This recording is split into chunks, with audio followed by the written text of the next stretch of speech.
వచ్చిన ప్రియులందరూ కూడా వందనాలు. కూడికలో ఉన్న దేవుని సేవకులందరికీ వందనాలు. కూడిక నడిపిస్తున్న ప్రియులు హనోకన్న కూడా వందనాలు తెలియజేస్తాం.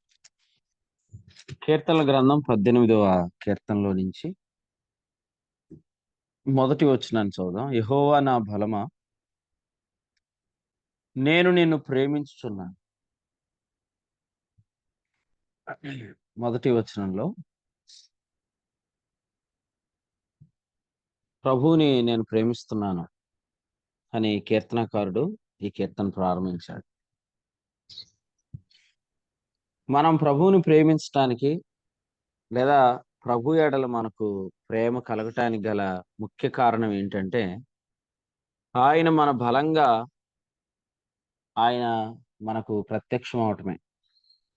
కారణం ఏంటంటే, ఆయన మన బలంగా లేనప్పుడు ఇక ఏదైనా నాకు బలమైనప్పుడు అది ఖచ్చితంగా తిరుగుబాటుకే కారణం అవుతుంది. అందుచేత తిరుగుబాటు చేయకుండా, మరి ప్రభువుని ఎదిరించకుండా, అహంకారంగా ప్రవర్తించకుండా, అవిధేయత చూపించకుండా ఉండటానికి ఆయనే నా బలంగా ఉన్నాడు.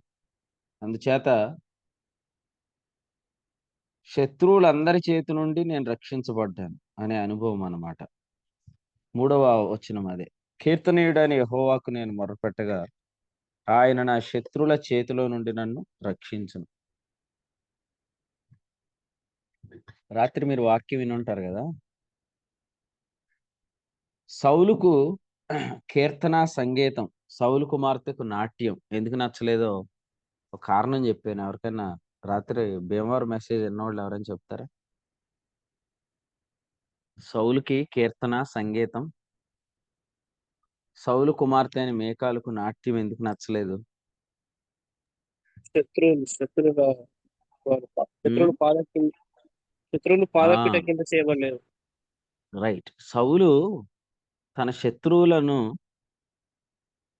శేషం లేకుండా నిర్మూలన చేయమంటే మరి శేషాన్ని ఉంచాడు. అమాలేకీలే.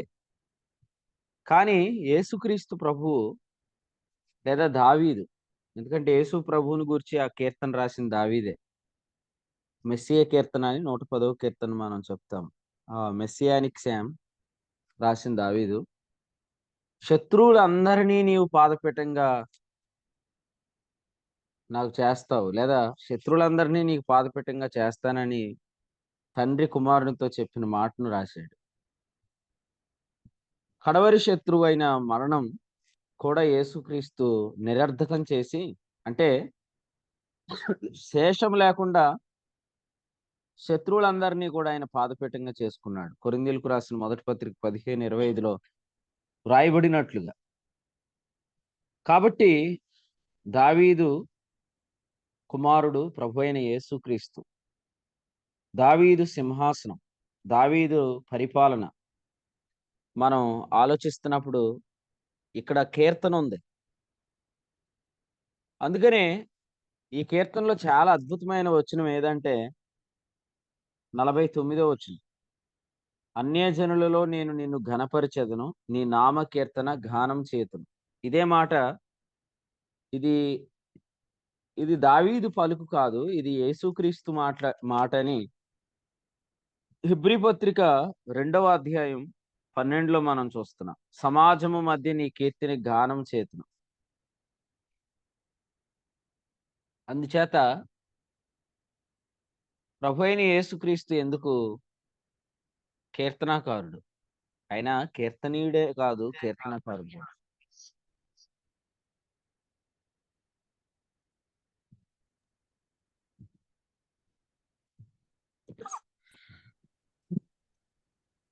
పద్దెనిమిదవ కీర్తన 3వ వచనంలో కీర్తనీయుడైన యెహోవాకు నేను మొరపెడుతున్నాను. కీర్తనీయుడే కాదు, మీరు చదివితే ఇదే కీర్తనలో ఆయన కీర్తనాకారుడు కూడా. అంటే ఆయనే గానం చేస్తున్నాడు, ఆయననే గానం చేస్తున్నాడు, ఆయనే గానం చేస్తున్నాడు, ఆయననే గానం చేస్తున్నాడు. ఇదంతటికి కారణం ఏంటంటే శత్రువులందరి చేతిలోంచి కలిగిన రక్షణ. శత్రువులందరి చేతిలోంచి కలిగిన రక్షణ. శత్రువులందరి చేతిలో నుంచి రక్షించబడటానికి గల ముఖ్య కారణం ఏంటంటే యెహోవా నా బలమా అనే అనుభవం. యెహోవా నా బలమా నేను నిన్ను ప్రేమిస్తున్నాను.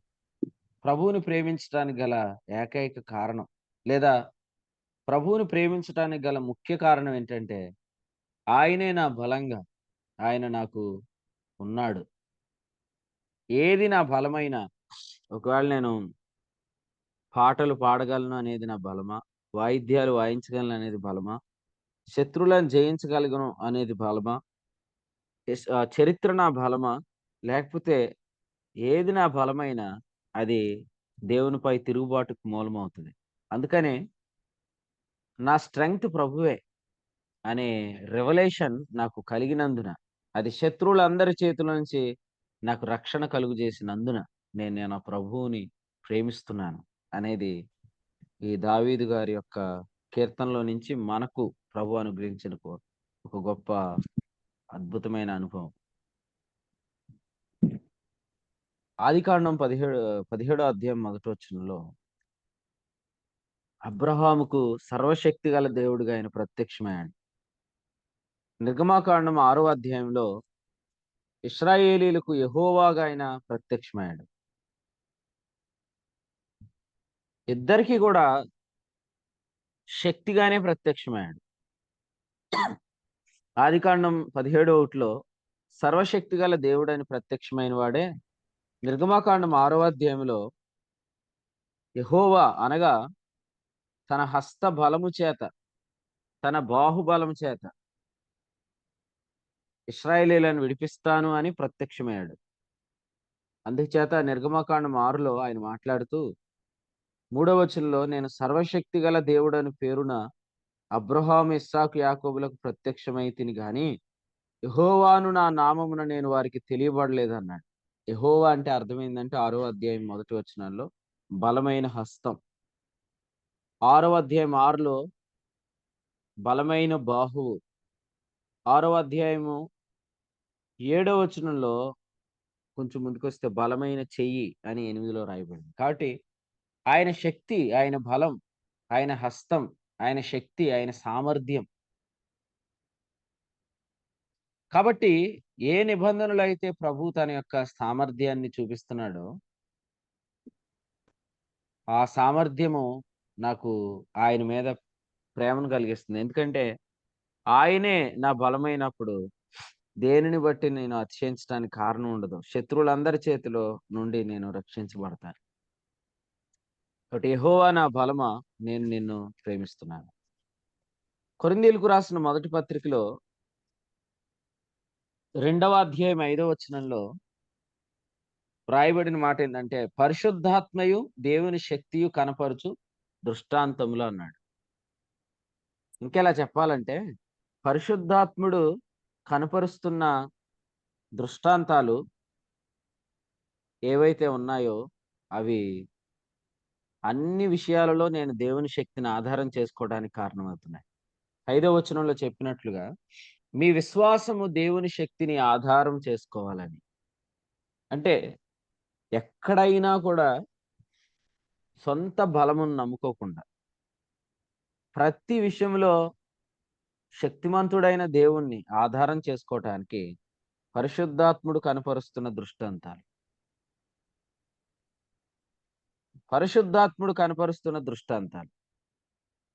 2వ అధ్యాయంలో మాట్లాడుతూ 13వ వచనంలో ఆత్మ సంబంధమైన సంగతులను ఆత్మ సంబంధమైన సంగతులతో సరిచూచుచు ఆత్మ నేర్పు మాటలతో అన్నాడు.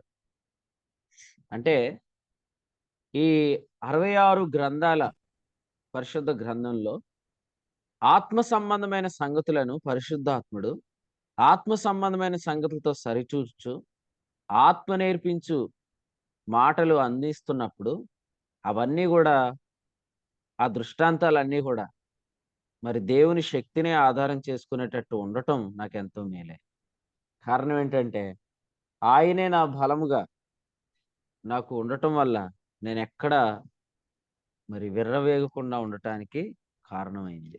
యాకోబు రాసిన పత్రిక మొదటి అధ్యాయంలో మాట్లాడుతూ 21లో విర్రవీగుచున్న దుష్టత్వం అన్నాడు. అది శక్తిగల వాక్యం చేత నిర్వహించబడుతుంది. లేదంటే ఆ దేవుని యొక్క బలమే లేకపోతే నా దుష్టత్వం విర్రవీగిపోతుంది. సో అందుచేత ఆయన నా బలముగా ఉన్నాడు అనేది నేను ఆయనను ప్రేమించటానికి గల ముఖ్యమైన కారణం. సో ఆయనే నా బలం అనే మాటను మనం చూస్తున్నాం. కాబట్టి యెహోవా నా బలమా, నేను నిన్ను ప్రేమిస్తున్నాను అని అంటే అసలు ఎంత ప్రేమిస్తున్నాడు. ఎందుకంటే తన కళ్ళారా గర్వించిన సౌలు ఎట్లా నాశనం అయిపోయాడు అనేది దావీదు దగ్గరుండి చూశాడు. అతని కుటుంబం ఎలా నీరసిల్లిపోయిందో దావీదు దగ్గర నుండి చూశాడు. దావీదు సమూయేలు గ్రంథంలో వ్రాయబడినట్లుగా 17వ అధ్యాయంలో ఆయన యుద్ధానికి వచ్చినప్పుడు 28లో దావీదును ఏలీయాబు అనుకున్నాడు. వీడు చాలా గర్విష్ఠోడు అనుకున్నాడు. కానీ గర్వం వల్ల వచ్చే నాశనం అనేది దావీదు సౌలులో చూశాడన్నమాట. ఎందుకంటే సమూయేలు 2వ గ్రంథంలో మనం చదువుతాం కదా 5వ అధ్యాయంలో సౌలు దావీదును గూర్చిన అనుభవాలు మనం చూస్తాం. సో అందుచేత ఆ సమూయేలు 2వ గ్రంథం 3వ అధ్యాయం 1వ వచనంలో సౌలు కుటుంబం అంతకంతకు నీరసిల్లెను అనేది చూస్తున్నాం. ఇది ప్రాక్టికల్ ఎగ్జాంపుల్. మన జీవితాల్లో ఏది నా బలము అని మనం అనుకుంటున్నా దానిలో మనకు గర్వం వచ్చేస్తుంది. అక్కడ విర్రవీగి మాట్లాడతాం. మన నాలుకకి ఇంకా ఎవరు కంట్రోలింగ్ చెప్పలేరు. ఎందుకంటే మన నాలుకను మనమే అదుపు చేసుకోకుండా దుష్టత్వం అంతా మాట్లాడేసిన తర్వాత ఇంక ఎవరు మనల్ని కంట్రోల్ చేయలేరు ఇక. ఆ మాటలు, ఆ గర్వపు డంబపు మాటలు మనల్ని పూర్తిగా నాశనం చేసేస్తాయి. అందుచేత నేను అలాగూ ఏ ఏరియాలో కూడా నాశనం కాకుండా ఉండటానికి ప్రతి ఏరియాలో కూడా ఆయనే నా బలంగా నాకు కనబడినందుకు నేను ఆయనను ప్రేమిస్తున్నాను అంటున్నాడు. ఇప్పుడు మీరు చూడండి ప్రకటన గ్రంథంలో 13వ అధ్యాయంలో ఒక క్రూర మృగము సముద్రంలో నుండి పైకి వచ్చింది. అదేం చేస్తుందంటే 5లో డంబపు మాటలు పలుకుతుంది. మాత్రమే కాదు అది దేవుని దూషిస్తుంది అనే మాట చూస్తున్నాం. అంటే ఇంకా ఆ డంబపు మాటల తర్వాత అది 6వ వచనంలో దేవుని దూషించుటకు, ఆయన నామమును, ఆయన గుడారమును, పరలోక నివాసులను దూషించుటకు తన నోరు తెరిచింది. ఈ గర్వం అనేది వచ్చిన తర్వాత మనం మిగిలిన వాళ్ళందరినీ కూడా మహాత్ములను కూడా మనం మహిమలుగా ఎంచకుండా మాట్లాడతాం. ఇది నాకు కలగకుండా ఆయనే నా బలంగా ప్రత్యక్షమైనందుకు నేను ఆయనను ప్రేమిస్తున్నాను. యోధా పత్రికలో చెప్పినట్లుగా మరి బలవంతులైన దేవుని దూతలు కూడా 9వ వచనంలో తెగించలేదు అని రాశాడు. బలవంతులే. ఎంత బలవంతులంటే వారు మనుషుల కంటే ఎంతో బలవంతులని పేతురు 2వ పత్రిక 2:11లో రాశాడు. కానీ వాళ్ళు వెరుస్తున్నారంట. కానీ మనుషులంట మహాత్ములను దూషించడానికి వెరవట్లేదంట.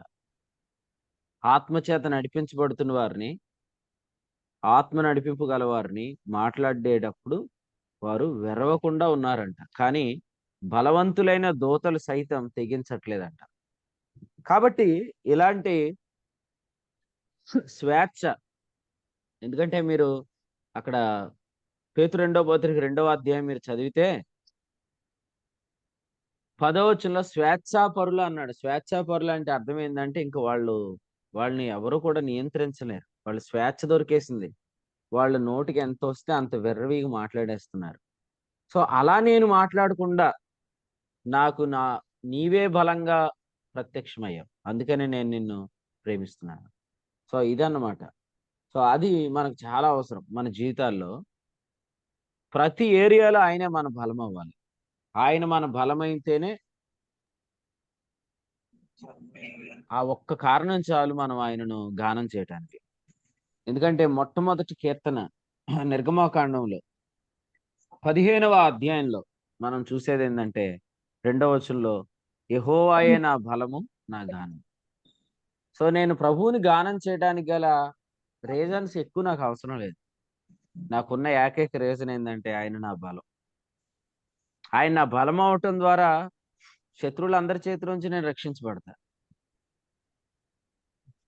ఎందుకంటే ఆయన శక్తిని ఆధారం చేసుకొని జీవిస్తున్నప్పుడు ముందు నేను అనే నా స్వయాన్నే జయించగలుగుతాను. నేను అనే నా గర్వాన్నే నేను జయించగలుగుతాను. నేను అనే నా స్వయాన్ని నేను జయించిన రోజు, నేను అనే నా గర్వాన్ని నేను జయించిన రోజు ఇక్కడ రాశాడు చూడండి 13లో 14 ఫిలిస్తీయుల నివాసులకు వేదన, ఏదోము నాయకులకు కలవరం, మోయాబు బలిష్ఠులకు వణుకు, కనాను నివాసులకు దిగులు. కాబట్టి ఈ శత్రువులందరినీ జయించాలంటే ఫస్ట్ నేను అనే నా గర్వాన్ని నేను జయించుకోవాలి. నేను ఏమైనా చేయగలను, నాకేం తక్కువ, నేను ఎందులో తక్కువ అని ఒక పక్క డంబపు మాటలు, వాడే గొప్పనా, వాడికంటే నేను కాదా అనే ఒక ప్రధానత్వపు అపేక్ష, అంటే ఇతరులను దూషించటం. ఈ రెండు కూడా ఉన్నంత కాలం మనం ఏమాత్రం డెవలప్ అవ్వం. కాబట్టి ఈ విర్రవీగి మాట్లాడకుండా ఉండటానికి లోపల నాటబడిన శక్తిగల వాక్యం, అది పరిశుద్ధాత్మ కనుపరిచిన దృష్టాంతాలే. కాబట్టి ఎప్పటికప్పుడు మనల్ని అణిచివేయటానికి ప్రభు, మనం ఎంత ఎగురుతున్నా, మనం ఎంత ఎదుగుతున్నా ఎగరకుండా ఉండటానికి, మనల్ని అణిచివేయడానికి ప్రభు మనకు అనుగ్రహించే దృష్టాంతాలను బట్టి మనం ఆయనను ప్రేమించాలి. ఎస్, ఒకవేళ ఈ దృష్టాంతం మనకు దొరక్కపోతే, దేవుని శక్తి మరి మన విశ్వాసానికి ఆధారం కాకపోతే ఎన్ని గొప్ప క్రియలు చేస్తే ఉంది, ఆఖరికి గర్వం వచ్చి పాడైపోయాడు అనేది మన గురించి రాయబడుతుంది. ఎందుకంటే యోహాను సువార్తలో 9వ అధ్యాయంలో పుట్టుగుడ్డివాడిని ఆయన బాగు చేసినాక 11వ అధ్యాయంలో ఏమన్నారంటే, గుడ్డివాని కన్నులు తెరిచిన ఈయన మరి చావకుండా ఇతన్ని బ్రతికించలేడా అని 37లో అన్నారు. గుడ్డివాని కన్నులు తెరిచేదాకా ప్రభు ఎదిగాడు.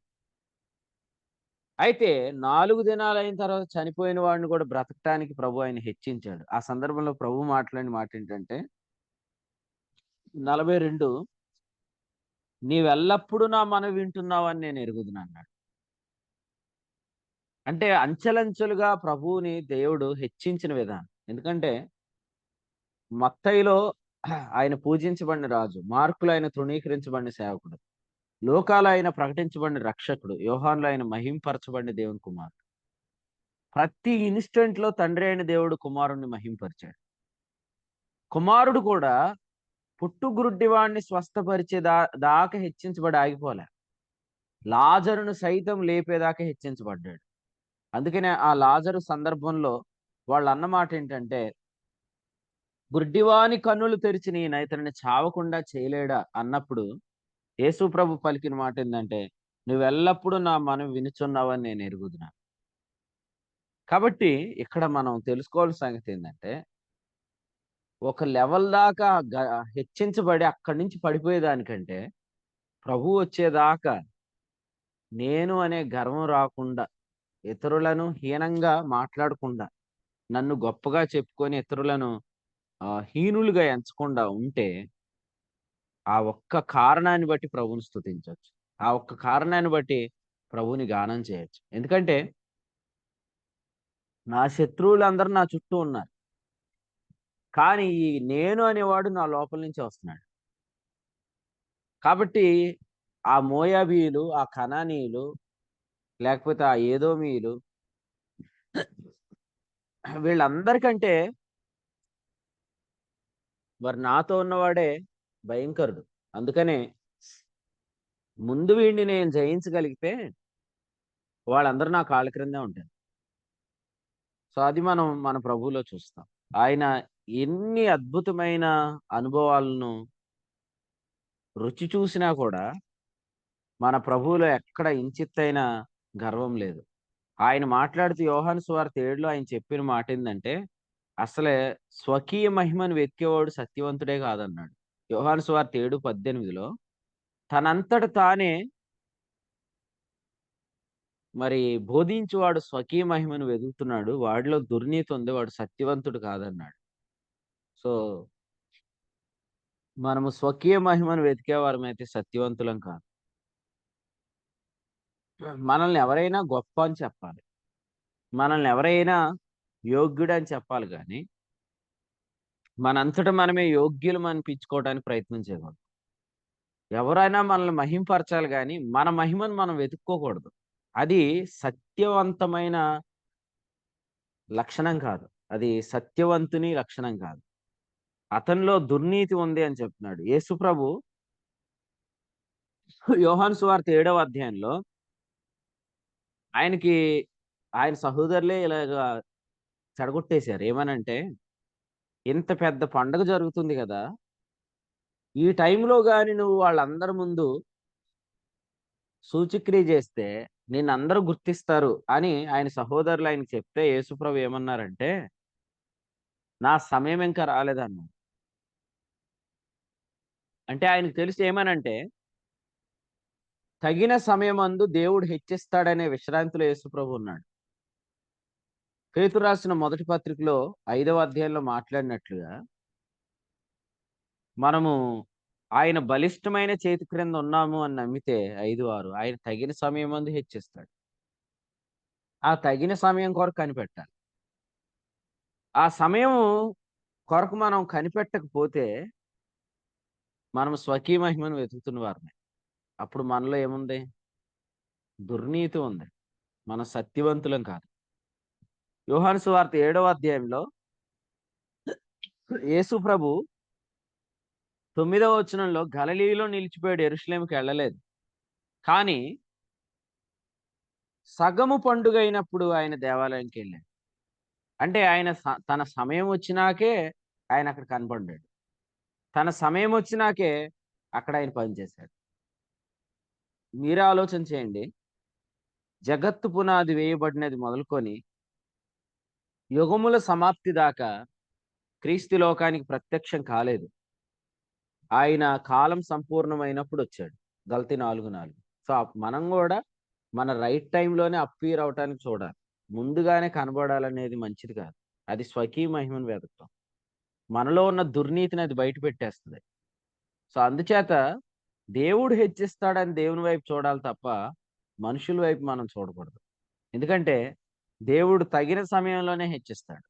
ఎప్పుడు మనం మాట్లాడితే క్షేమం, ఎప్పుడు మనము కనబడితే క్షేమం అనేది ఆయన మనలో పరిశుద్ధాత్మను బట్టి ఆయన మనల్ని నడిపిస్తాడు. యోహాను సువార్త 7వ అధ్యాయం 37వ వచనంలో ఆ పండుగలో మహాదినమైన అంత్యదినమున యేసు ప్రభు నిలిచి అప్పుడు చెప్పాడు, ఎవడైనా దప్పిగొన్న యెడల నా యొద్దకు వచ్చి దప్పి తీర్చుకోండి. సో, ప్రభు 4 దినములయ్యే వరకు కూడా బేతనీకి రాలేదు. కారణం ఏందంటే, ఆయనను మహిమపరచాలని దేవుడు అనుకున్నాడు. ఆయనను మహిమపరచాలని ఆయన అనుకున్నప్పుడు, ఆయనను రైట్ టైంలోనే అక్కడ తీసుకొనొచ్చాడు. రైట్ టైంలోనే ఆయన ద్వారా మాట్లాడాడు. రైట్ టైంలోనే ఆయన ద్వారా పనిచేశాడు. కాబట్టి సో, మనందరికి వెయిటింగ్ చేయటం అనేది గూడా నేర్చుకోవాల. కారణం ఏందంటే, యెహోషువ మోషే బ్రతికినంత కాలం గూడా గుడారంలోనే ఉండటానికి ఇష్టపడ్డాడు. గుడారంలో నుంచి యెహోషువ బయటికి రాలేదని చూస్తాం. అయితే యెహోషువ గ్రంథం మొదటి అధ్యాయం మొదటి వచనంలో వ్రాయబడిన మాటేంటంటే, యెహోవా సేవకుడైన మోషే మృతి నొందిన తరువాత రెండో వచనంలో ప్రభు అన్నాడు, ఇప్పుడు నువ్వు అన్నాడు. కాబట్టి ప్రభు ఎప్పుడైతే నీవు అంటాడో అప్పుడే మనం రావాలి. ఎందుకంటే ఎస్తేర్ ఏం చెప్పింది? ఎప్పుడు పడితే అప్పుడు నేను రాజసన్నిధికెళ్ళటానికి లేదు. ఎప్పుడైతే రాజు నా వైపు దండం పెడతాడో, ఆ దండమును బట్టి నేను ఆయన సన్నిధిలోకి వెళ్ళటానికి ఉంటుంది. కాబట్టి మొర్దెకై చెప్పినట్లుగా వాస్తవంగా ఎస్తేరు చాలా రోజుల నుంచి రాజదర్శనం లేకుండా ఉంది. But she is still waiting for the right time. So, ఆ యెహోషువ వెయిట్ చేశాడు రైట్ టైమ్ కోసం. అలాగే ఎలీషా శిష్యుడైన గేహజీ వెయిట్ చేయలేదు. అతను ముందుగా ఎళ్ళిపోయాడు. పరిగెత్తుకొని ఎళ్ళాడు. కానీ అతని వలన కలిగిన ప్రయోజనం ఏమీ లేదు. సేమ్ అలాగే ఈ దినాల్లో మనం గూడా స్వకీయ మహిమను వెతకూడదనమాట. ఎందుకంటే ఇది మనల్ని అంతం చేయడానికి సాతాను మనల్ని రేపుతున్న అంశం. వాడికేంటంటే వాడిలా మనందరం పడిపోవాలని కోరుకుంటున్నాడు. ఎందుకంటే వాడు యెషయా గ్రంథం 14లో వాడు తేజో నక్షత్రమా వేకువ చుక్క నీ వెట్లు జారిపడితివి అని వాడి గురించి రాయబడింది. మీరు చదవండి యెహెజ్కేలు గ్రంథంలో వాడి గురించి రాయబడిన మాటలు మనం ఆలోచిస్తే అసలే లోపం అనేది వాడిలో కనపడినంత వరకు కూడా 28వ అధ్యాయం 14లో అభిషేకము నొందిన కెరూబు అతడు. 15లో నీవు నియమించబడిన దినం మొదలుకొని పాపము నీ యందు కనబడు వరకు ప్రవర్తన విషయంలో నువ్వు యథార్థవంతుడివని ఆ కెరూబు గురించి ప్రభువే చెప్పాడు. యెహెజ్కేలు గ్రంథం 28వ అధ్యాయము 17లో నీ సౌందర్యం చూసుకొని నువ్వు గర్వించావు. నీ తేజస్సు చూసుకొని నీ జ్ఞానం చెరుపుకున్నావు. కావున నేను నేలను పడవేసేదను. రాజులు చూస్తుంటుండగా హేళనకు అప్పగిస్తానని చెప్పాడు. సో, వాడు ఎలా పతనమయ్యాడో చాలా మందిని వాడు అలాగే పతనం చేసేసాడు. సో, కాబట్టి ఈ ఉదయకాలం నేను నిన్ను ప్రేమించడానికి గల ఏకైక కారణం ఏందంటే, యూ ఆర్ మై స్ట్రెంగ్త్. నీవే నా బలం. అన్ని ఏరియాల్లో ఆయనే మన బలమైతే, ఇక విర్రవీగే దుష్టత్వం ఎక్కడి నుంచి వస్తది? ఆ సమస్త కల్మషం ఎక్కడి నుంచి వస్తది?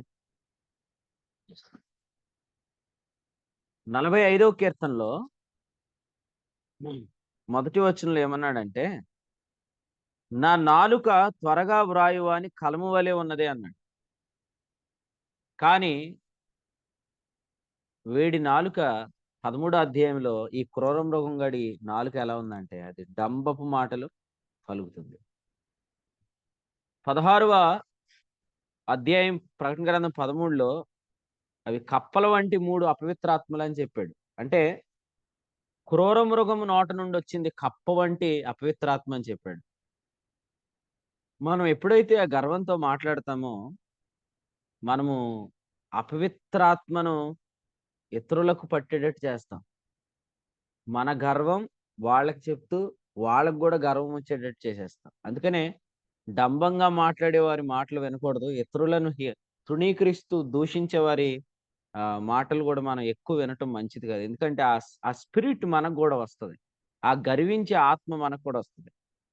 అందుచేత 45వ కీర్తనలో చెప్పినట్లుగా మన నాలుక కలములాగుండాలి గాని, అది డంబపు మాటలు మాట్లాడేటట్టు ఉండకూడదు. ఇక్కడ చెప్పాడు, ఒక దివ్యమైన సంగతితో నా హృదయం బహుగా ఉప్పొంగుతుంది. ప్రభువును గూర్చిన సంగతులను బట్టి హృదయం ఉప్పొంగాలి గాని, మనం ఉప్పొంగకూడదు. తన శరీర సంబంధమైన మనసు వలన ఊరకు ఉప్పొంగువాడు ఎవడాడు? కొలసీలకు రాసిన పత్రిక 2వ అధ్యాయంలో 18, 19లో శిరస్సును శిరస్సును హత్తుకొనకుండా చేసేవాడు. ఇంకా చెప్పాలంటే నాయకత్వానికి లోబడకుండా చేసేవాడు. నాయకుని మీద తిరుగుబాటు చేసే మాటలు నేర్పించేవాడు. ఈ గర్వపు మాటలు మన నోట రాకూడదు. ఎందుకంటే శిరస్సును హత్తుకోకుండా చేసేసే మాటల వల్ల మన బహుమానం వాడు అపహరిస్తున్నాడని మనకు తెలీదు. మీరు చూడండి అపోస్తల కార్యముల గ్రంథంలో ఏం చెప్పాడంటే, యోధా లాంటి వారు, తోదా లాంటి వారు తిరుగుబాటు చేయ ప్రేరేపిస్తున్నారన్నాడు. 37వ వచనం. అపోస్తల కార్యాలు 5:37లో తిరుగుబాటు చేయ ప్రేరేపిస్తున్నారు. అంటే ఏంటి? Just they are passing their opinions. వాళ్ళ యొక్క అభిప్రాయాలు షేర్ చేసేయడం ద్వారా వారితో పాటు మరికొంతమంది తిరుగుబాటుదారులను తయారు చేస్తున్నారు. ఈ క్రీస్తు విరోధి నోట నుండి వచ్చిన ఈ అపవిత్రమైన కప్ప వంటి ఆత్మ, అది ఎందుకు ఈ అపవిత్రాత్మలను వదులుతున్నారంటే, ఆ అపవిత్రమైన సంభాషణ ద్వారా మరికొంతమంది దేవుని దూషించటానికి, ఆయన గుడారమును, ఆయన నివాసమును, ఆయన నామమును, పరలోక నివాసులను దూషించటానికి ఆ ఆత్మలను వాళ్ళు వదులుతున్నారు. అందుచేత ఈ ఉదయకాలం దేవుని వాక్యాన్ని వింటున్నప్పుడు నిజంగా వీటన్నిటి నుంచి తప్పించిన ఒక గొప్ప అనుభవం ఏది? యెహోవా నా బలమా, నేను నిన్ను ప్రేమిస్తున్నాను. ఇంకో గొప్ప సంగతి ఏందంటే 91 కీర్తనే ఇక్కడ మళ్ళీ రాశాడు. అది 18వ కీర్తన. 18వ కీర్తనలో అతడు నాకిష్టుడు గనుక నేను అతన్ని తప్పించెదను అనే మాట ఏదైతే ఇక్కడ రాశాడో, అదే మాట 91 కీర్తనలో ఏమని రాశాడు చూడండి. అతడు నన్ను ప్రేమించుచున్నాడు గనుక నేను అతన్ని తప్పించెదను అనే మాట రాశాడు. ఒకసారి చదువుదాం. కీర్తనల గ్రంథం 91వ కీర్తనలో మనం చదువుతున్న దగ్గర ఏముందంటే 15వ వచనంలో అతడు నాకు ముందు వచ్చిన 14 అతడు నన్ను ప్రేమించున్నాడు గనుక నేను అతన్ని తప్పించేదనన్నాడు. చూడండి ఈ కీర్తనలో 18వ కీర్తనలో దావీదు పలికిన మాట ఏందంటే, నేను ఆయనకి ఇష్టుడను గనుక ఆయన నన్ను తప్పించాడు అన్నాడు కదా! సో, ఇదే మాట ఇక్కడ రాస్తే ఏమన్నాడు? అతడు నన్ను ప్రేమిస్తున్నాడు గనుక నేను అతన్ని తప్పించాను. యెస్, మన జీవితాల్లో మనం ప్రభువుని ప్రేమించడానికి గల కారణం ఏంటని చెప్పుకున్నాం ఉదయం. మొదటి మాట, ఆయన మన బలంగా అన్ని విషయాలు ప్రత్యక్షమవుతాయి. ఆ ఒక్క కారణంతో మనం ప్రభువుని ప్రేమిస్తున్నాము. ఆయన మనల్ని తప్పిస్తూ ఉంటాడు. ప్రతి విధమైన ప్రమాదం నుండి, ప్రతి విధమైన తెగులు నుండి, ప్రతి విధమైన అటాక్స్ నుండి ప్రభు మనల్ని తప్పిస్తాడు. ఎందుకంటే అతడు నాకు ఇష్టుడు అని చెప్పాడు. దావీదు గురించి ప్రభువు చెప్పిన మాట ఏందంటే, అతడు ఆయనకి ఇష్టుడు మాత్రమే కాదు. సమూయేలు మొదటి గ్రంథం 17వ అధ్యాయంలో మీరు చదివితే, దావీదు సౌలు ఎదుట నిలబడినప్పుడు కూడా మరి సౌలుకు కూడా దావీదులో ఇష్టం పుట్టిందని మనం చదువుతాం. 18వ అధ్యాయం మీరు చదవండి. దావీదు మీద అయితే యోనాతానుకు మరి స్నేహభావమే కలిగింది. ప్రేమ భావమే కలిగింది. మాత్రమే కదా 5లో సౌలు సేవకుల దృష్టికి కూడా దావీదు ఇష్టుడైపోయాడు. సౌలు కూతురుకు కూడా దావీదు ప్రియుడైపోయాడు. అసలు డేవిడ్ అంటేనే బిలోవ్డ్. ఒక వ్యక్తి ఎంతమందికి ఎప్పుడు ఇష్టుడైపోతాడు? అతనిలో ఎటువంటి గర్వం లేకపోతే, అతని మాటలు ఆహ్, అవి అట్లా గర్వం లేని మాటలైనప్పుడు ఆ వ్యక్తిని అందరూ ప్రేమిస్తారు. అందుకనే దావీదును చాలా మంది ప్రేమించారు. 16వ అధ్యాయం మీరు చదివితే 21లో బహు ఇష్టము సౌలుకు పుట్టింది. ఎందుకంటే ఆయన నోట వస్తున్న ప్రతి మాట గూడా, ప్రతి విషయంలో ఆయనే నా బలము అనే అనుభవంలోంచి వస్తుంది. అందుచేత ఆ మాటలకి తెలంగాణ భాషలో చెప్పాలంటే ఫిదా అయిపోయాడు సౌలు. ఇంకా చెప్పాలంటే ఆయన ఇంకా ఇంప్రెస్ అయిపోయాడు, పడిపోయాడు. సౌలు కూతురు గాని, సౌలు గాని, సౌలు సేవకులు గాని, సౌలు కొడుకు గాని అందరికి దావీదంటే ఇష్టమే. అందరికి దావీదంటే ఇష్టమే. దావీదు అనే పేరుకు సార్థకం వచ్చేసింది. ఎందుకంటే దావీదంటే ప్రియుడు అని అర్థం. అతడు అందరికీ ప్రియుడే. మన ప్రభు ఎవరు? ఎఫెసీ 1:4 ఆయన దేవునికి ప్రియుడు. మాత్రమే కాదు, పరమగీతంలో మనం చదువుతున్న ఆయన మనకు ప్రాణప్రియుడు. ఆయన యేసుక్రీస్తు ప్రభువు మత్తయి 3:17లో ఇతడే నా ప్రియకుమారుడు, ఈయనే నా ప్రియకుమారుడు అని అనిపించుకున్నవాడు. ఎందుకంటే ఎక్కడా గూడా ఆయనలో మనము గర్వపు మాట చూడం. ఏదో తనకు తెలిసిన దాన్ని బట్టి ఇతరులను తృణీకరించే లక్షణం అనేది క్రీస్తులో లేదు. మీరు అటువంటి వర్డ్స్ వినాలి. అటువంటి మాటలు వింటే మీరు గూడా ఇంప్రెస్ అయిపోతారు. అటువంటి వారిని మీరు హృదయపూర్వకంగా ప్రేమిస్తారు. సో, పరమగీతంలో మాట్లాడుతూ, ప్రాణప్రియుడి గురించి మాట్లాడుతూ అక్కడున్న వాళ్ళు ఏమంటున్నారంటే, వాళ్ళు నిన్ను యథార్థముగా ప్రేమిస్తున్నారు అని మనం చూస్తున్నాం. వాళ్ళు నిన్ను యథార్థంగా ప్రేమిస్తున్నారు అని మొదటి అధ్యాయంలో 4లో చూస్తున్నాం. ఎందుకు ప్రేమిస్తున్నారు? కారణం ఈయన ప్రాణప్రియుడు. మన ప్రభువు అందరి చేత ప్రేమించబడుతున్నవాడు కదా. మళ్ళీ చెప్తున్నాను, పిలాతుతో మాట్లాడుతున్నాడు. పిలాతు కూడా యేసుప్రభు ప్రేమలో పడిపోయాడు. పడిపోయి సడన్ గా వెనక్కి తిరిగి అన్నాడు, అసలు ఈయన యందు ఏ దోషం కానరాలేదు అన్నాడు. అంటే ఆయన మాటల్లో ఎక్కడా గర్వం లేదు. నాకన్నీ తెలుసు అని, నాకన్నీ వచ్చని, నేను ఏదైనా చేయగలనని. అప్పటికే ఆయన ఇలా చెప్పాడు కదా, తండ్రి యొద్ద నుండి నేను ఎన్నో సూచక్రియలు చేశాను, మీరు ఏ క్రియను బట్టి నన్ను కొడుతున్నారన్నాడు యోహాను సువార్త 10లో. సో ఆయన ఎన్నో అప్పటికే ఫేమస్ మిరాకిల్స్ చేశాడు. ఎందుకంటే అపోస్తుల కార్యాల గ్రంథం 10వ అధ్యాయంలో పేతురు మాట్లాడుతూ ఏం చెప్పాడంటే, కొర్నేలి ఇంటిలో ఆయన ప్రసిద్ధుడైపోయాడు అని చెప్పాడు. ఆ మాట మనం గమనిస్తాం. ప్రసిద్ధమైన సంగతి, ఆయన ప్రసిద్ధుడయ్యాడు అనే మాట మనం ఇక్కడ మాట్లాడిన సంగతి చూస్తాం. మరి అంత ప్రసిద్ధుడైన వాడు, ప్రసిద్ధుడు ఎలా ఉండాలా? కానీ అక్కడ కూడా ఆయన చాలా ఒబీడియంట్ గా ఉన్నాడు. ఎందుకంటే మన ప్రభు ప్రపంచంలో విధేయత చూపిన రెండవ మనుషుడు. మొదటివాడు అవిధేయత చూపించాడు, రెండవ మనుషుడు విధేయత చూపించాడు. యేసు ప్రభు ఎక్కడ కూడా అపవాది యొక్క శోధనలో పడలేదు. అపవాది ఆయన శోధించాడు, కానీ ఆయన శోధనలో పడలేదు. ఎందుకంటే ఆయన గర్వమును కలిగి ఉండే స్వభావం కలిగిన వాడు కాదు. మరి మనమెవరు? క్రీస్తులో ఉన్నవారం కదా. మనం కూడా క్రీస్తులో ఉన్నామని ఎంచుకుంటే మనలో కూడా అటువంటిది రాదు. ఎందుకంటే మనం ఈ ఉదయం వింటున్నట్లుగా శత్రువులందరికీ వణుకు పుట్టాలంటే, శత్రువులందరినీ జయించాలంటే ముందు నీకు గర్వం రాకూడదు. ఇలా చెప్తాను, అన్యజనులకు మొదలేది అమాలేకీయులు, అన్యజనములకు చివరేది వాడు యాంటీ క్రైస్టే, క్రీస్తు విరోధి. సో అమాలేకీయులను జయించలేకపోయాడు సౌలు, కానీ క్రీస్తు విరోధిని జయించడంతో దావీదు సింహాసనం ప్రారంభించబడుతుంది ఈ భూమి మీద.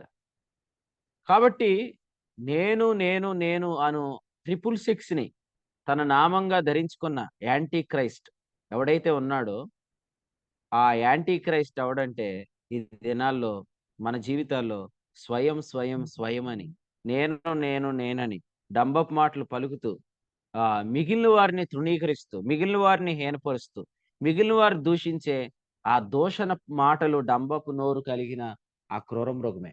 దాన్నే మనం జయించగలిగితే ఈ అమాలేకు అనే మొదలను జయించగలుగుతాం.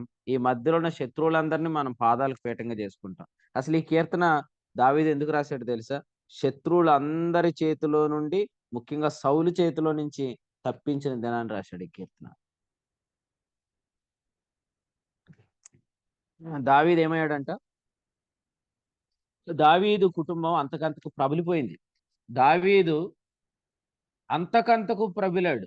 సమూయేలు 2వ గ్రంథం 3వ అధ్యాయం మొదట, దావీదు ప్రబులుతున్నాడు, సౌలు నీరసెళ్తాడు. మన మినిస్ట్రీ ఏమవుతుంది? డైలీ మన మినిస్ట్రీ పెరుగుతుందా? మన రెవల్యూషన్ పెరుగుతుందా? మన నడిపింపు పెరుగుతుందా?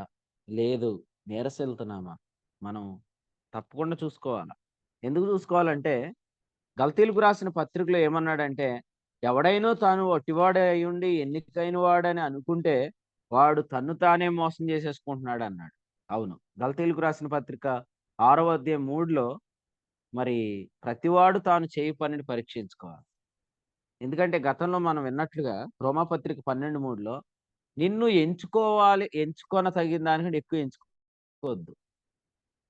నేను చాలా గొప్ప నువ్వు అనుకోకు ఫస్ట్. ఎందుకంటే అక్కడ ఏం చెప్పాడంటే, నీకు మంచి బుద్ధి కలగాలంటే నీకు ఎంత కృప ఇవ్వబడుతుందో అంతే ఎంచుకోమన్నాడు. స్వస్థ బుద్ధి అన్నాడు దాన్ని. స్వస్థ బుద్ధి అంటే ఏంటి? బుద్ధిలో స్వస్థత. నీకు స్వస్థ బుద్ధి రావాలంటే నీకు ఎంత కృప ఇచ్చాడో అంతే నువ్వు, అంతకంటే ఎక్కువ కాదు, అంతకంటే ఎక్కువ ఊహించుకోకు. ఎందుకంటే యేసుప్రభు కూడా చెప్పారు, ఎవడైనా మిమ్మల్ని విందుకు పిలిచినప్పుడు అగ్రపీఠాల మీద కూర్చోకండి. ఎందుకంటే నీకంటే గొప్పవాడు వచ్చినప్పుడు నిన్ను కింద కూర్చోబెడతారు. సో ఫస్ట్ ఆ పీఠం మీద మనల్ని కూర్చోబెట్టేదాకా కనిపెట్టాల.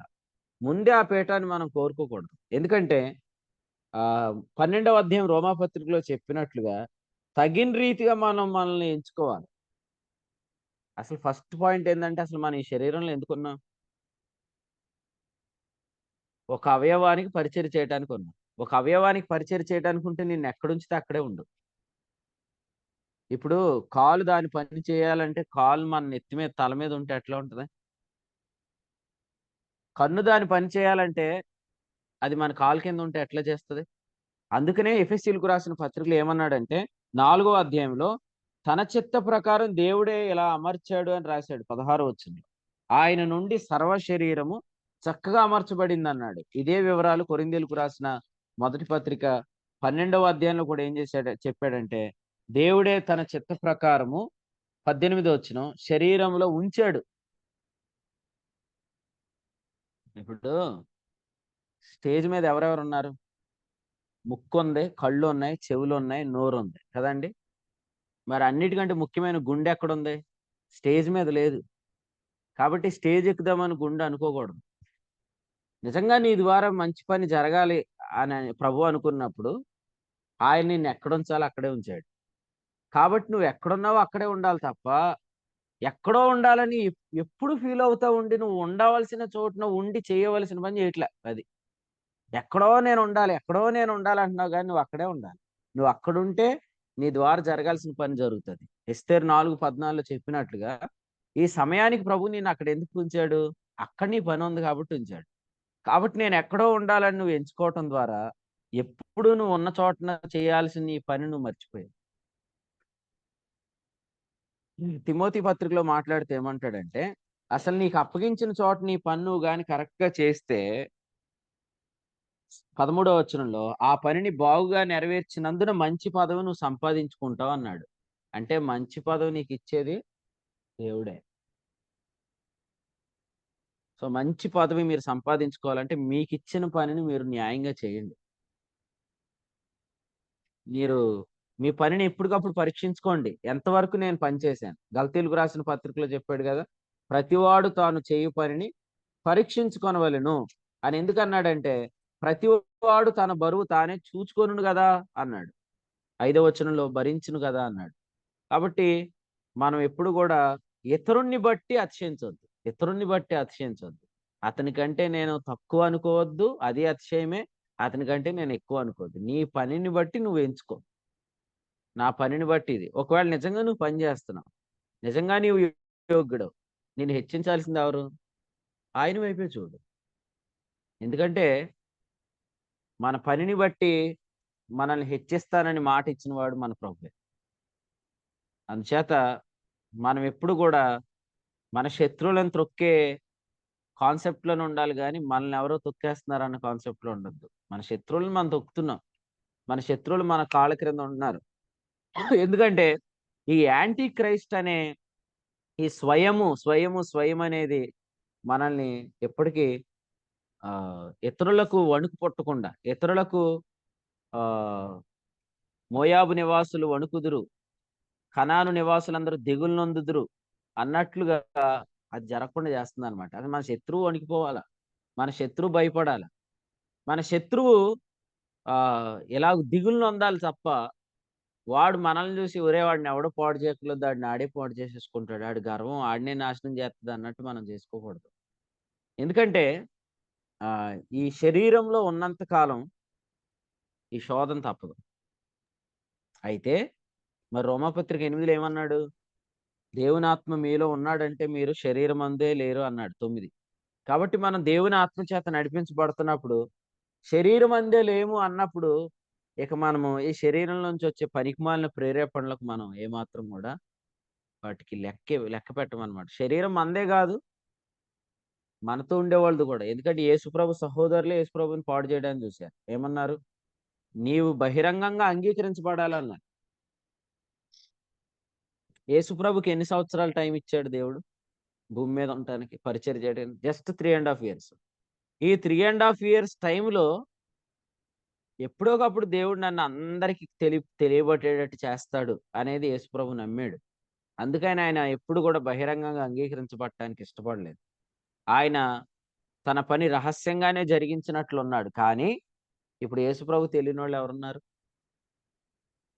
ఫిలిప్పీ పత్రిక 2వ అధ్యాయం 11లో ఏం చెప్పాడు? అన్ని నామముల కంటే పై నామము దేవుడు ఆయనకు అనుగ్రహించాడు. ఎందుచేత? ఆయన దేవుని స్వరూపం గలవాడండి, దేవునితో సమానంగా ఉండుట విడిచిపెట్టకూడని భాగ్యమని ఎంచుకొనలేదు గాని మనుషుని పోలికగా పుట్టాడు, దాసుని స్వరూపం ధరించుకున్నాడు, తన్ను తానే రిక్తునిగా చేసుకున్నాడు. ఆయన మనిషిని ఆకారమందు మనుషుడిగా కనిపించాడు. మరణం పొందినంతగా శిలువ మరణం పొందినంతగా ఇదే చూపించాడు. ఇందులో మనం 7 స్టెప్స్ ఆయన దిగినట్లుగా మనం చూస్తాం.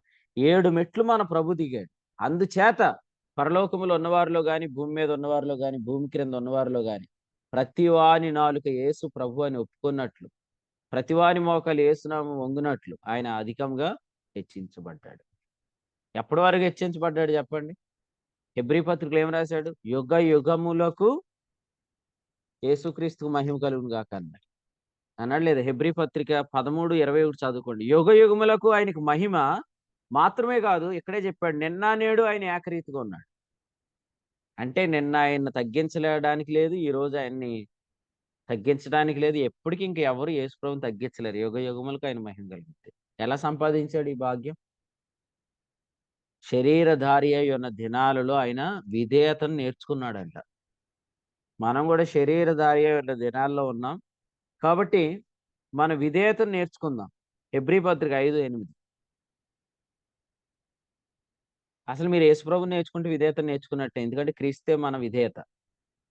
కాబట్టి క్రీస్తుని నేర్చుకుంటే నేర్చుకునే కొద్దీ మనకు విధేయత కలుగుతది. ఎందుకంటే నేర్చుకునే కొద్దీ పరిశుద్ధాత్ముడు మనకు కనపరిచే ప్రతి దృష్టాంతం దైవశక్తిగా మనకు తెలియబడుతుంది. దేవుని శక్తిగా ఆయన మనకు తెలియబడిన ప్రతి చోట కూడా మనము ఆయనే మన బలంగా మనం ఎంచుకుంటాం కదా. మీలో బాగా పాటలు పాడేవాళ్ళు ఎవరైతే ఉన్నారో వాళ్ళు ఇలా అనుకోండి, ఏమని? నేను బాగా పాడతాను కానీ అది నా బలం కాదు. మీలో బాగా వాక్యం చెప్పేవాళ్ళు ఎవరైతే ఉన్నారో వాళ్ళు ఇలా అనుకోండి, నేను బాగా ప్రసంగం చేస్తాను కానీ అది నా బలం కాదు. మీలో బాగా ఆర్గనైజ్ చేసేవాళ్ళు ఎవరైతే ఉన్నారో వాళ్ళు ఇలా అనుకోండి, నేను బాగా అన్నిటిని నిర్వహిస్తాను కానీ ఇట్స్ నాట్ మై స్ట్రెంగ్త్. అట్లా మీరు ప్రతి దానిలో కూడా ఆయనే నా బలం అనుకుంటే ఆ అప్పుడు పాడుకోండి, హాని చేయగలవాడు ఎవడయ్యా, ఇంకెవడో హాని చేయలేడు. అసలు మిమ్మల్ని మీరే పాడు చేసేసుకుంటే అట్లా మన శత్రువులు ఏమనుకుంటారండి? నేను ఇందాక చెప్పినట్టు ఆడిని ఎవడో పాడు చేయట్లేదు, ఆడిని ఆడే పాడు చేసుకుంటున్నాడు. 17వ కీర్తనలో కూడా ఇదే చెప్పాడు.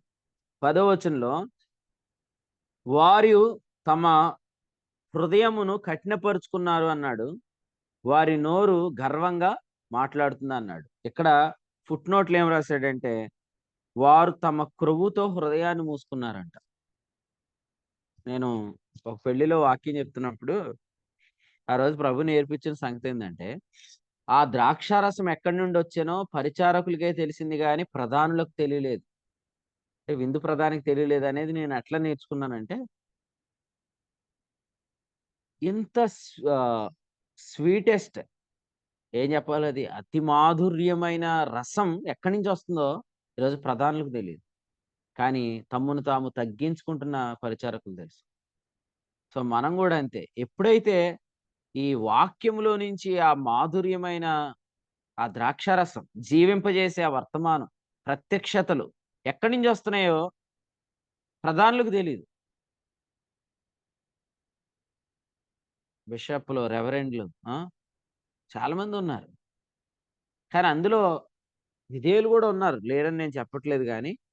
కానీ తమ్మును తామే ప్రధానులుగా ఎంచుకునే వారికి సంగతులు కనపడవు. ఎందుకంటే వారు క్రొవ్వుతో తమ హృదయాన్ని ఏం చేశారంట? మూసుకున్నారంట. సో క్రొవ్వుతో మన హృదయాన్ని మనం మూసుకోకూడదు. కారణం ఏంటంటే మనం అలా హృదయాన్ని కఠినం చేసేసుకున్నప్పుడు మన నోరు గర్వంగా మాట్లాడేస్తుంది. పేతురు అన్నాడు, ప్రభువా నీకొకటి, మోషేకొకటి, ఏలియాకొకటి పర్ణశాల కడతామంటే అక్కడ రాశాడు అసలు అతడు ఏం మాట్లాడుతున్నాడో అతడు ఎరగకుండానే మాట్లాడుతాడు. మనం కూడా గర్వంతో మాట్లాడినప్పుడు ఏం మాట్లాడేస్తున్నాం మనకే తెలియదు. అలా మాట్లాడినప్పుడు తెలుసుకోవాల్సిన సంగతి ఏంటంటే మనం ఏం మాట్లాడుతున్నామో అందులో గుండా మనం రేపు ప్రయాణం చేయాల్సి వస్తుంది. ఎందుకంటే జీవ మరణములు నాలుక వశం. సో మనము గర్వంతో మాట్లాడిన మాటల వల్ల, ఎరగకుండా మాట్లాడిన మాటల వల్ల మనకు కొన్ని సంగతులు తెలియదు. కొండ దిగుతుంటే వాళ్ళు యేసుప్రభుని ఏమడిగారు తెలుసా? ఓకే లార్డ్, ఏలియా వస్తాడని చెప్పారు కదా, రాలేదేంటి అన్నాడు. ఏలియా వచ్చాడు ఆల్రెడీ అని యేసుప్రభు చెప్పాడు. అంటే వాళ్ళ దినాలలో జరుగుతున్న సంభవాలు వారి కన్నులకే కనపడకుండా మరుగైపోయాయి. యేసుప్రభు అదే చెప్పాడు. ఏమనంటే, "ఈ నీ దినమందైనా సమాధాన సంబంధమైన సంగతులు నీకు తెలిసుంటే మంచిది. కానీ అవి ఇప్పుడు నీ కన్నులకు మరుగైపోయినాయి." అంటే మన దినాలలో జరుగుతున్న సంభవాలే మన కంటికి కనిపించనంతటి మాటలు మన నోట రాకుండా ప్రభువే మన హృదయాన్ని కాపాడును గాక. ఎందుకంటే సామెతలు 4:23లో చెప్పాడు. అన్నిటికంటే ముఖ్యంగా నీ హృదయాన్ని కాపాడుకోమన్నాడు. ఎందుకంటే అక్కడి నుంచే విర్రవీగుతున్న దుష్టత్వం వస్తది. సమస్తమైన కల్మషం వస్తది. అయితే అందులో వాక్యం నాటబడితే ఆ శక్తిగల వాక్యం దాన్ని మనల్ని అదుపు చేస్తదనమాట. ఎందుకంటే నువ్వు పలికిన ప్రతి మాటకు నువ్వు లెక్క చెప్పాలి అనే మాట మనం చూస్తున్నాం. సో 18వ కీర్తన నేను ముగించే ముందు ఈ కీర్తనలో మరొకసారి 26లో చెప్పినట్లుగా సద్భావము గలవారికి నీవు సద్భావము చూపిస్తావు. ఆ మాట మీరు గుర్తుపెట్టుకోండి. సద్భావం గలవారికి ఆయన ఎప్పుడు సద్భావాన్నే చూపిస్తాడు. మనం ఎవరైనా మాట్లాడితే ఏమంటాం లాస్ట్‌లో? సర్లే ఇంత సాగదీయకు సారాంశం చెప్పు అంటాం. అంతేనా? ఏదైనా మాట్లాడుతుంటే ఏమంటాం? సాగదీయకు సారాంశం చెప్పు అంటాం. So please conclude what do you want to say నువ్వు దాన్ని కన్క్లూడ్ చేయమని అడుగుతా. యెస్ నేనంటాను.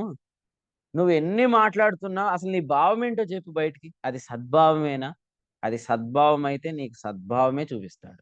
ఎందుకంటే ఇక్కడ అదే చెప్పాడు. మూర్ఖుల ఎడల నీవు వికటముగా నుందువు అని చెప్పాడన్నమాట. దయగల వారి ఎడల నీవు దయ చూపిస్తావు. యథార్థవంతుల ఎడల యథార్థం ఉంటావు అనే దగ్గరే 26లో అన్నాడు. నీలో సద్భావం ఉంటే. హెబ్రీ పత్రిక 8:1 ఏమన్నాడు? మేము వివరించుచున్న సంగతులలోని సారాంశం ఏదనగా చెప్పండి. అట్టి ప్రధాన యాజకుడు ఒకడు మనకున్నాం. మీరు చెప్తున్న సంగతుల సారాంశం ఇవ్వాలంటే యేసుప్రభు ఉన్నాడా అనాలంతే. నేనున్నాను, మా తాత ఉన్నాడు, మా నాన్నమ్మ ఉంది, మా అమ్మ ఉంది, మా ముత్తాత ఉన్నాడు. అందరూ మా ఊళ్ళే ఉన్నారు అనకూడదు. మా ప్రధాన యాజకుడు ఉన్నాడు అంతే. యేసుప్రభు ఉన్నాడు. సో మన కన్క్లూజన్ ఏమై ఉండాలంటే మనం ఎన్ని మాట్లాడుతున్నా మేము వివరించుచున్న సంగతులలోని సారాంశం ఏదనగా అట్టి ప్రధాన యాజకుడు ఉన్నాడు. మన దృష్టి ఆయన మీద నుంచి వెళ్ళిపోతే ఇక మోషేకి ఒకటి ఏలియాకు ఒకటి అంటాం మనం.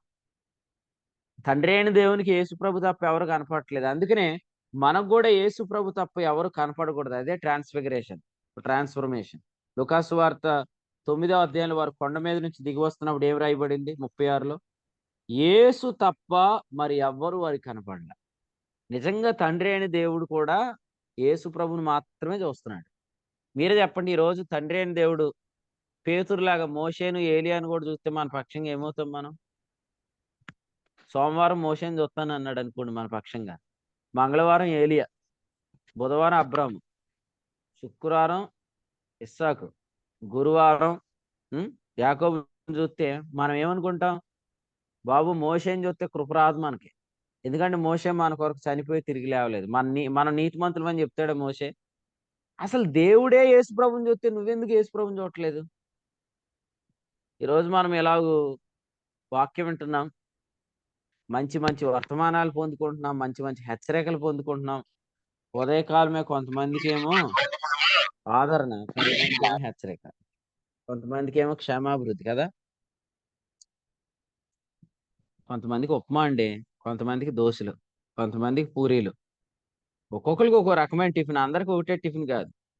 మీరు కావాలంటే ఫోన్ చేసి కనుక్కోండి. మీకు ఏం పడిందంటే పూరి పడింది అంటారు.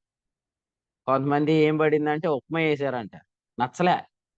కొంతమందికి నచ్చదు. కిచిడి, కొంతమందికి హాస్టల్‌లో కిచిడీలు తెలుసుగా, అట్లాంటి కిచిడి అనమాట. కొంతమందికి నచ్చదు. మీకు నచ్చినా నచ్చకపోయినా తండ్రి అయిన దేవుడు కుమారుడిని చూస్తున్నాడు కాబట్టి ఈ వర్తమానం మనకొచ్చింది. కాబట్టి మీరు కూడా మీరేం మాట్లాడుతున్నా సాగదీయకుండా ఒక మాటలో చెప్పండి, మీరేం చెప్పాలనుకుంటున్నారు? ఈ దినాల్లో నా దృష్టి యేసుప్రభు మీద ఉంది అని చెప్పాలనుకుంటున్నారా? నీవు సద్భావం గలవాడివి.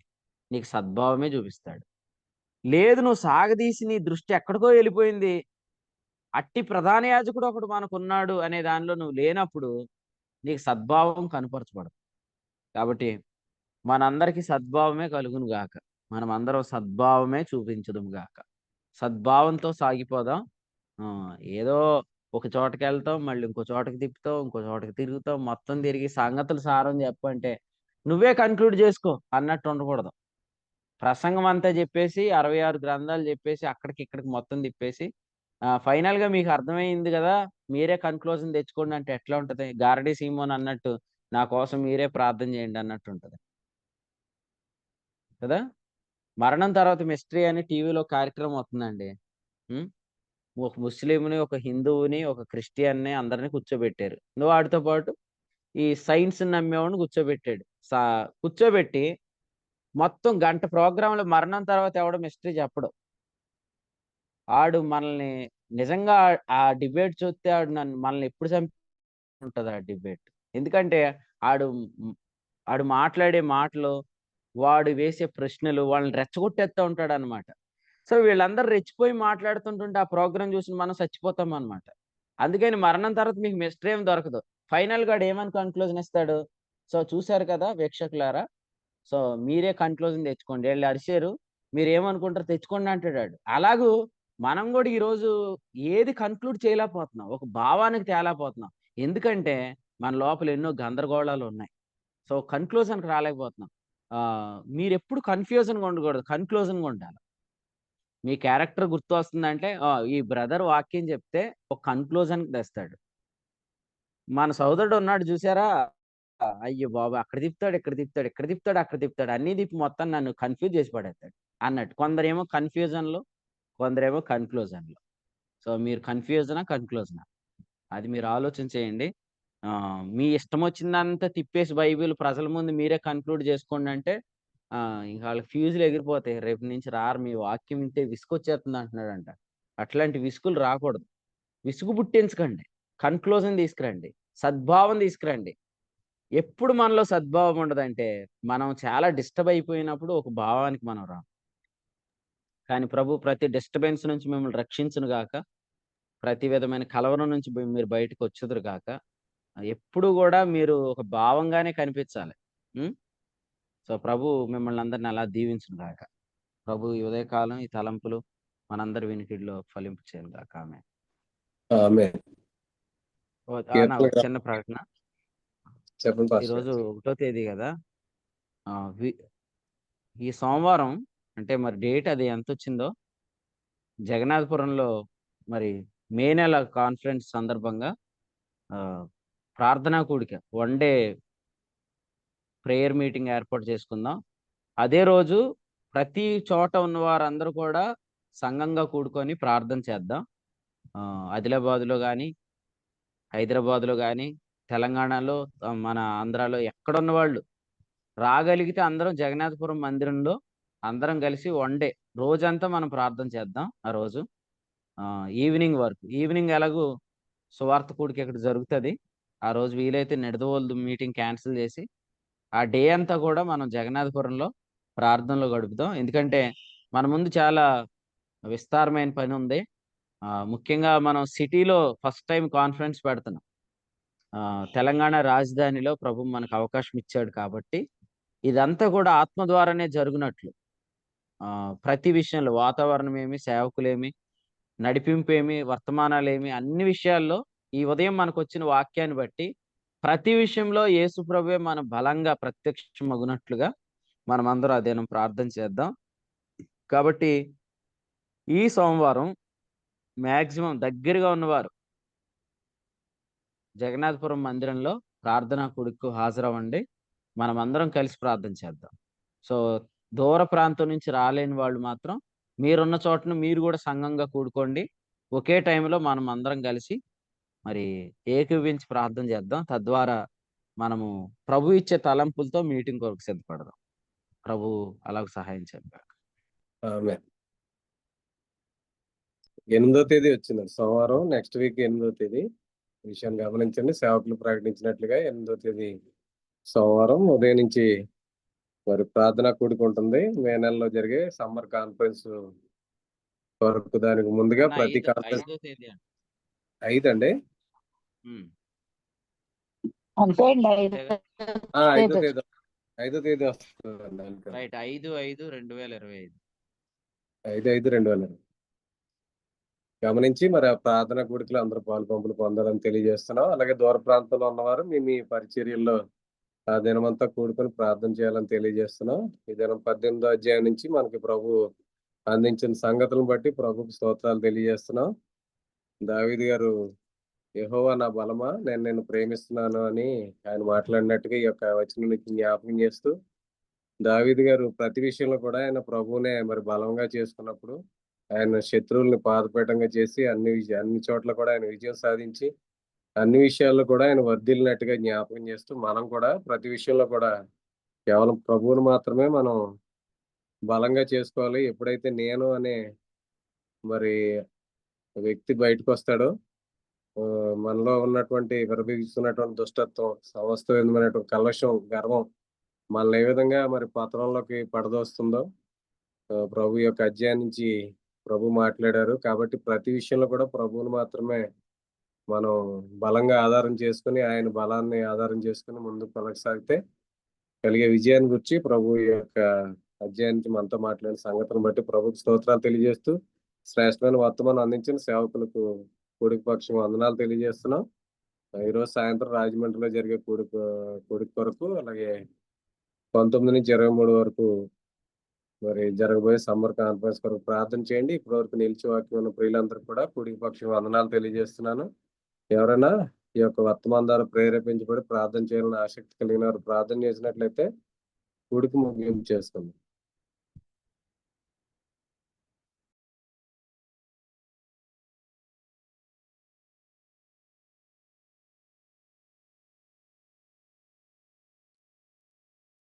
డేవిడ్ రాజు గారు చేయండి.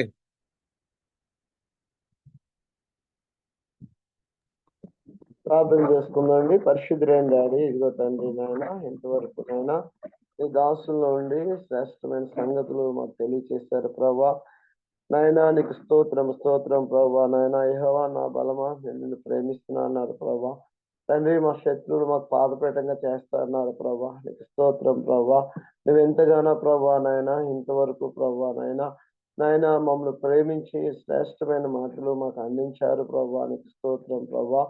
నాయన యేసయ్య గర్వం వల్ల మేము నష్టపోతామని నాయన యేసయ్య మీరు సెలవిచ్చారు. నాయన యేసయ్య తండ్రి నువ్వు సెలవిచ్చిన ప్రతి మాటను బట్టి స్తోత్రం. మంచి మంచి తలంపులు, ఆలోచనలు మాలో ఉన్న లోపాలని కూడా మీరు సరిచేస్తూ ప్రభా తండ్రి నాయన ఎత్తి చూపెట్టినప్పుడు ప్రభా అయ్యా ఆ యొక్క లోపాలను తెలుసుకున్నప్పుడు అంగీకరించి ఉదయాన్నంతో మేము సాగిపోతుంటే గొప్ప కృపనిచ్చారు. అందుని బట్టి స్తుతి మహిమ ఆరోపిస్తున్నాం ప్రభా. ఇదిగో తండ్రి నాయన యేసయ్య తండ్రి ఇతను నా ప్రియ కుమారుడని మీరు నాయన నీ కుమారుడు సెలవిచ్చారు ప్రభా. నాయన నిన్ను చూస్తూ ప్రభా మేము సాగిపోవాలి ప్రభా. మా యొక్క స్వనీతి గాని మా యొక్క స్వయం గాని ఎక్కడున్నా ప్రభా మేము నష్టపోతాం ప్రభా. నాయన అలాంటిది ఏమీ లేకుండా ప్రభా మా స్వయం అనేది నేననేది తీసివేయండి ప్రభా. నీవైతే ప్రభా సులువు మరణం పొందినంతగా తను నాయన మీరు తగ్గించుకున్నారు ప్రభా. 7 steps లో మీరు ప్రభా రిక్తుడిగా తగ్గించుకుంటూ దీనుడిగా ప్రభా అయా దాసుడిగా ప్రభా మీరు ఎంతగానో తగ్గించుకున్నారు ప్రభా. మేము కూడా నాయన తగ్గింపు కలిగి తగిన సమయం కొరకు ప్రభా వెయిట్ చేసేవారిగా ఉండాలి ప్రభా.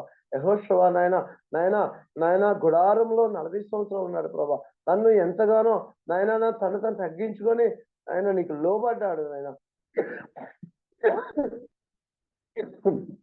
నీవు అన్నప్పుడు నాయన అతను తీసుకొచ్చి నీవు నాయన ఇశ్రాయేలీయులకి నాయన నాయకుడిగా చేస్తాడు ప్రభా. అలాగే మేము కూడా వెయిట్ చేసే వారిగా ఉండాలి ప్రభా. ఎస్తేరు కూడా తగిన సమయం గురించి ప్రభా ఎదురు చూస్తుంది ప్రభా. రాజు దండము చూపించడం వెళ్ళింది ప్రభా. అంతవరకు ఉపవాసుని కనిపెట్టి ప్రార్థన చేసింది. స్వజనులకు రక్షణ కావాలని, నాశనులు తప్పించబడాలని ప్రభా. మేము కూడా అలా వెయిట్ చేసే వారిగా ఉండాలని నాయన మీరు మాతో మాట్లాడారు ప్రభా. నాయన విర్రవగా ఇచ్చే సమస్త దుష్టత్వమును మమ్మల్ని తప్పించు ప్రభా. మీరు సద్భావం కలిగి ఉంటారని సెలవిచ్చారు ప్రభా. నీకు స్తుతి మహిమ ఆరోపిస్తున్నాను ప్రభా. తండ్రి నాయన తండ్రి కేవలం నీ కృపను పెట్టే నీ సాగిపోవడానికి సహాయం ఇచ్చేయండి ప్రభా. నీకు స్తోత్రం నాయన. మా శత్రువులు పాదపీఠంగా చేస్తారన్నారు ప్రభా. అంతవరకు నీకు లోబడి ఉండి మేము జీవించడానికి సహాయం ఇచ్చేయండి ప్రభా. అయ్యా నాయనా మేము హెచ్చిపోకుండా నీ సహాయాన్ని మాకు పంపించండి ప్రభా. అయ్యా నీ కృపలోనైనా మమ్మల్ని స్థిరపరచండి ప్రభా. అయ్యా నీ వాక్యమునైనా సరి చేస్తున్నప్పుడు ప్రభా దానికి లోబడి జీవించే వారిగా చేయండి ప్రభా. ఉదయం కఠినపరుచుకున్నవాడు కీడులో పడునన్నా ప్రభా, ఏ కీడులో పడకుండా ప్రభా నీ సహాయంతో మమ్మల్ని నడిపించండి ప్రభా. నీకు స్తుతి మహిమ ప్రభా. మీరు తండ్రికి ప్రియుడిగా ఉన్నారు ప్రభా. అయ్యా మేము కూడా నీకు ప్రియమైన వారంగా ఉండటం సహాయం ఇచ్చండి ప్రభా. నీకు స్తుతి మహిమ ఆరోపిస్తున్నాను ప్రభా. అనేక నాయన పత్రికల ద్వారా మీరు మాట్లాడారు ప్రభా. మమ్మల్ని ఉజ్జీవింపచేశారు ప్రభా. ఆత్మీయంగా నడిపిస్తున్న విధానాన్ని బట్టి స్తోత్రం ప్రభా. నీ సేవకుల ద్వారా శ్రేష్టమైన నీ కృపావార్తను అందించారు ప్రభా. తండ్రి నీకు మహిమ స్తుతి ప్రభావంలో ఆరోపిస్తాను ప్రభా. అయ్యా ఇచ్చిన తలంపుల్లో మేము నాయన నిలకడగా సాగిపోవడం సహాయం ఇచ్చండి ప్రభా. యెహోషువ ఎలాగైతే నిలకడగానే సన్నిధానం కనిపెట్టుకున్నాడో మేము కూడా ప్రభా కనిపెట్టుకుని సన్నిధానం వెయిట్ చేసేవారిగా చేయండి ప్రభా. దేవా తగిన సమయంలో మీరు పండుగకు వెళ్ళారు ప్రభా. నాయన మేము కూడా తగిన సమయం కొరకు కనిపెట్టేవారిగా చేయండి ప్రభా. మేమేదో గొప్పవారుగా ఉండాలని డంబం మాటలు పలకాలని కాదు ప్రభా. ఆ డంబం మాలో ఉంటే మేమునైనా శాతాను సంబంధంగా ఉంటాం ప్రభా. అది మాలో తీసివేయండి ప్రభా. దానివల్ల ఈవిల్ స్పిరిట్ మాలోనికి వస్తాయి ప్రభా. గర్వపు మాటలు పలకొద్దని మీరు సెలవిచ్చారు ప్రభా. డంబ మాటలు పలకకూడదు అన్నారు ప్రభా. నిజమే ప్రభా. అయ్యా మేము నాయనా నీ మాటలే స్వచ్ఛమైన మాటలు పలుకుటకు అవి వినుటకు సహాయం ఇచ్చండి ప్రభా. నీకు స్తోత్రం ప్రభా. నీ కృపను బట్టి నువ్వు ఇచ్చిన వర్తమానాన్ని బట్టి స్తోత్రం ప్రభా. ఇదిగో తండ్రి నాయన రేపు నాయన ఇదిగో తండ్రి నాయన 5వ తారీఖు 5వ నెల 2020 సోమవారం జరుగు ఆ యొక్క ప్రార్థన విషయంలో అందరూ ఏక మనసుతో ప్రభా నేను ప్రార్థించే వారిగా సహాయం ఇచ్చేయండి ప్రభా. దాన్ని 19 నుంచి 23 వరకు జరుగు కాన్ఫరెన్స్ నైనా విషయంలో సహాయం ఇచ్చేయండి ప్రభా. దానికి కావాల్సిన ఏర్పాట్ల మీద ప్రార్థిస్తుంది బాబు. మమ్మల్ని సిద్ధపరచండి ప్రభా. అయ్యా అన్ని విషయాలు మీరు తోడైండండి. వాతావరణ విషయంలో ఆ యొక్క ఏర్పాట్ల విషయంలో ప్రభా తండ్రి నాయన నీవే మాకు తోడైందండి ప్రభా. ప్రతి ఒక్క రాష్ట్రాన్ని బలపరచండి ప్రభా. నీ కాపుదల మాకు ప్రయాణాల్లో ఉంచండి ప్రభా. అన్ని విషయాలు తోడైంది నడిపించండి ప్రభా. అయ్యా మీరు సహాయం ఇచ్చండి ప్రభా. నాయనా నీ దాసులో ఉండి మీరు మాట్లాడండి ప్రభా. మీరు మాట్లాడుచుండగా ప్రభా ఆత్మ ఉజ్జీవమయో చూడాలి ప్రభా. నిరీక్షణ గురించి మీరు మాట్లాడబోతున్నందుకు అల్లా ఓ రమా శ్రీకార్లబా ఓ రమా సదరిబా అల్లా ఓ రమా శివ అల్లా అల్లా మున్యా అరమా సబరి అల్లా మనమొన్న నిమా నువ్వు సూర్య అల్లా నీ సన్నిధి నీ అభిషేకం పంపిస్తున్నందుకు వందనలు ప్రభా. నీకు స్తుతి మహిమ మహిమ మహిమ ప్రభావంలో ఆరోపిస్తున్నాం ప్రభా.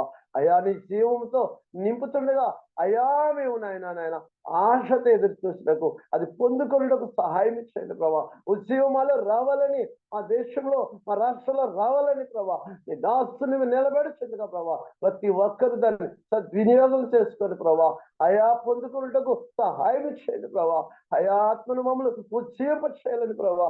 అయా మీరు ఎంతగా ప్రభా నీ ప్రేరేపణించి నీ దాసుని నిలబెడుతున్న విధానాన్ని బట్టి నీకే స్తుతి మహిమ మహిమ ఆరోపిస్తున్నాను ప్రభా. నీ కృపాక్షేమములు ప్రభా ప్రతి ఒక్కరి చుట్టూ ఉంచండి ప్రభా. ఆ కార్యక్రమం మొదటి చివరి వరకు మీరే నాయకులే ఉండండి ప్రభా.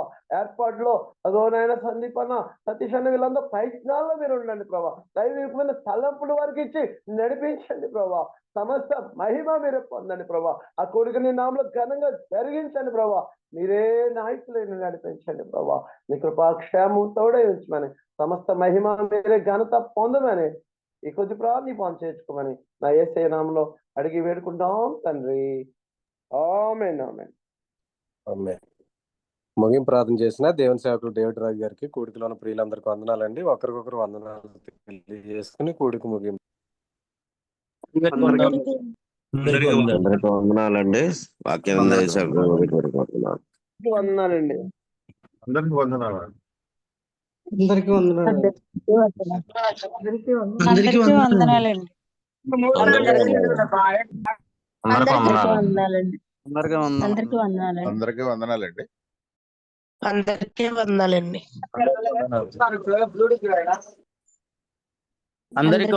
అందరికీ వందనాలండి. అందరికీ వందనాలండి. అందరికీ వందనాలండి.